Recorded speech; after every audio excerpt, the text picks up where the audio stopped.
తెల్లవారే వెలుగు రేఖలా పచ్చ పచ్చ పచ్చి మట్టి బొమ్మలా అల్లి బిల్లి వెన్న పాల నురగలా అచ్చ తెలుగు ఇంటి పూల కొమ్మలా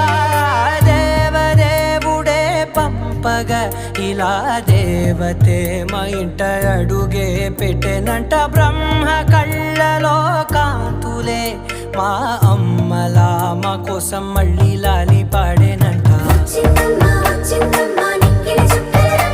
నా బ్రహ్మచర్యం బాకీ చెరిపేసిందమ్మా.